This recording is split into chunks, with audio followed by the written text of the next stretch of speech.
This is part of the old school family holiday adventure.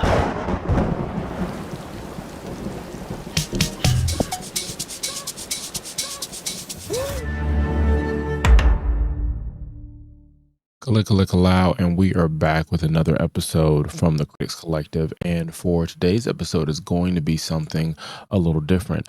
We tend to do independent films or films from around the world, and this one I believe comes from South Africa. Now, before I get into Disaster Holiday, I just want to welcome you in. Hit the subscribe button, like, comment, follow, and share for more. Now, where would my manners be? I'm the Dad Panther, variety streamer, content creator, master of none. And Disaster Holiday is currently a movie that came out in 2024. It's about an hour and 33 minutes. Not about, it's exact. I'm reading it, let's be honest. It's on Netflix right now. And I don't know if it's going to leave anytime soon. I think that's probably what grabbed my attention. Now, what Netflix's summary of this says: best, worst holiday ever. Three kids go on a chaotic but memorable vacation with their dad and his new wife. What is the worst that can happen? My first impression of this movie, I had no clue anything about it. It doesn't look like anything I really have ever seen before. I think what really grabbed my attention was, as a family guy myself, a family trip is always entertaining one way or the other, whether you're one of the good family members on that ride or you're one of the ones that makes it interesting. I saw that the cast was black. The whole cast was black, and I was like, "Hey, listen, sign me up. Let me try something different." The buffet of movies that Netflix has. So I went ahead and watched it, and immediately I realized this movie is not from here.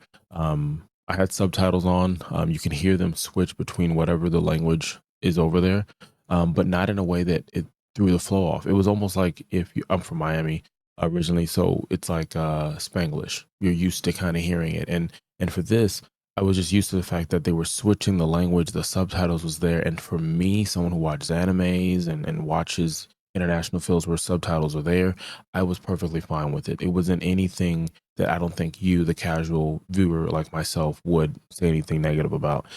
But after the first impressions, like I said, getting into it, realizing I believe this area is South Africa. I could be wrong. Let me know in the comments. The the highs and lows.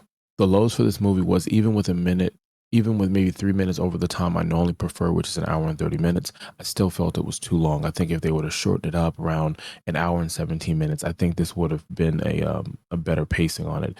The other thing I would say that was negative is some of the things that were happening were so unrealistic.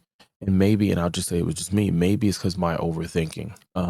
At some point this individual needs to do something that has to be for his job, and for someone like me that's a workaholic overthinker, good and bad, um, I'm working on trying to spend time with my family. At the same time, how can I excel at work or do a good job, or hell, just keep my job in general?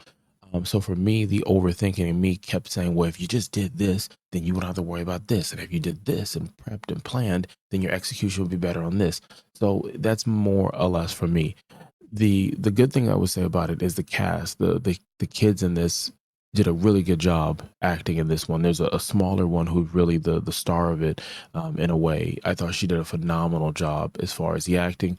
The person who plays the wife of the lead, I thought she did a great job. It's kind of quiet, maybe early on, you kind of peg her for something, but her role really grows towards the second or third act, however you want to call it, of this movie. And the one that outshined everyone was a public police, not a police officer, someone who does like a traffic cop.